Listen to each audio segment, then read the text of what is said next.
Good evening. This is Tanya Knowlton. I'm the superintendent at Lexington ISD.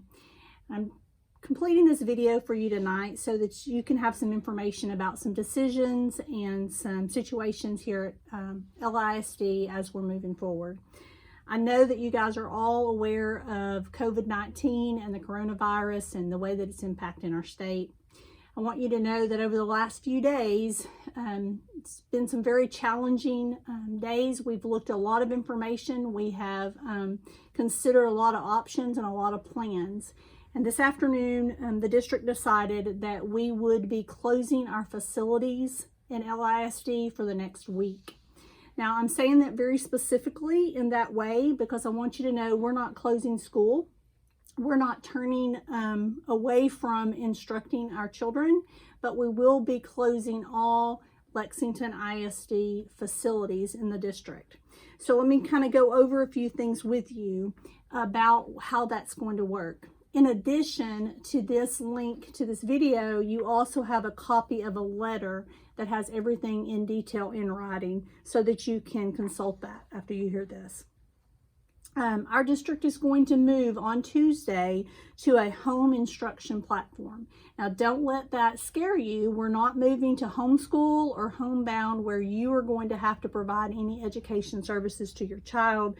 We will be setting up ways for your child to continue to have learning opportunities and activities through the district through either the internet and some sort of virtual assessment, or we will be coming to your home and providing materials and instruction for your child.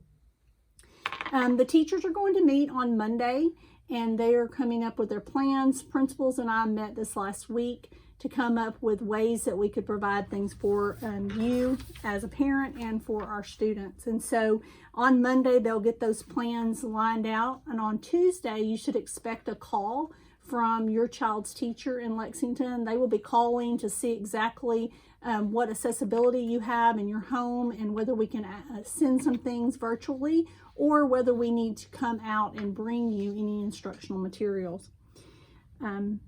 After getting that information, the teachers will start lesson planning for this week and start making sure that your child has learning opportunities in your home. We are not calling this for more than a week at this point.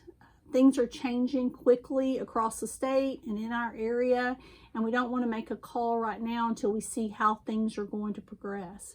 So we're going to have this time this week to get adjusted to this process and to see exactly what we need to do to make sure your child is continuing to get their education through Lexington. However, on Friday, we will be meeting to determine if we will be transitioning back to our normal schedule or if we will be extending this period to provide a home instruction process. There are several questions in the letter that I address. Just highlights that I want to make sure that you know is that all facilities will be closed. That includes our gyms, our fields, and all of our campuses to students and to the public. We do not have plans at this point past this week because we want to wait and see how things progress. There's information in there about the STAR test and some of the moves that the state has already made in eliminating one testing or a couple of testing days already, and then how they are continuing to look at that. We also address in the letter what we are doing to meet the needs of our special needs students and about students that are going to need any extra time or extra information from our teachers.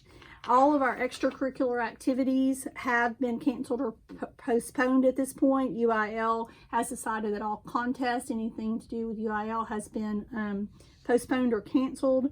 Also, our district that we're a part of has made the decision that no practices, rehearsals, or meetings will be done during this time as well.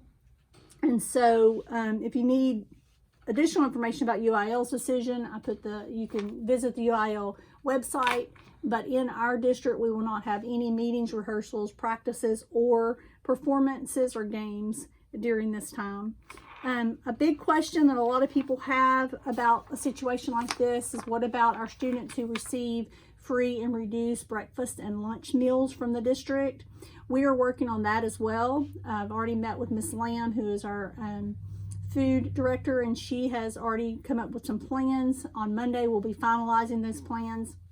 And then on Tuesday, we will start to distribute either throughout the district or at pickup centers throughout the district. We'll have more information for that for you on Monday, but we will be able to make sure all of our students have breakfast and lunch if they are on the free and reduced lunch program. In addition, we've worked with the Lexington Ministerial Alliance, and they are going to work with us collaboratively to make sure that Backpack Buddies continues, so that we will still be sending backpacks to homes that need food over the weekend time. One of the questions that I know a lot of you are asking, and I know a lot of the kids ask first, is the first question that's addressed in the letter, and that is, will we have to make these days up? So I want to go over that with you before I end this and encourage you to read the letter, is that we will not have to make these days up, and here is the reason why.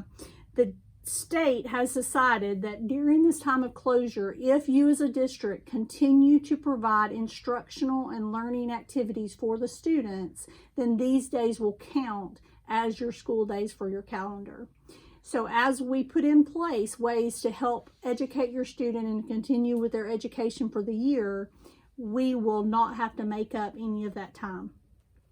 As we move forward, we'll get more guidance on from the state on exactly how we document that and what we have to turn into the state. At this time, our guidance is that we have to have documentation of the instruction that we provided to students, and we have to show that we made an effort to make sure every student continued their education during this time that our facilities were closed. If you have questions, specific questions about any of this, about our closures or about our facilities after you read this letter, please do not hesitate to email me or to email or call the contact information that's provided in the letter. Again, I apologize for this being late to some people, but we as a district wanted to take the time to really look at all of our situation, to look at what was the best for our students, and to make those decisions that we know will benefit of the district and the kids. Overall, I just want to say this is all new, this is all different. No one in the state has experienced this before, so we're all learning as we go. I ask that you be patient with us as we figure out how to maneuver through this and how to do whatever we need to do to make sure your student is safe and healthy and also continues to receive their education. I know that this community always rallies together and always does what's best for the kids at LISD, and I have no doubt that that's what we will do again. Again, thank you for watching the video. I encourage you to please read the letter, and if I can do anything to help you or your student, please do not hesitate to contact me.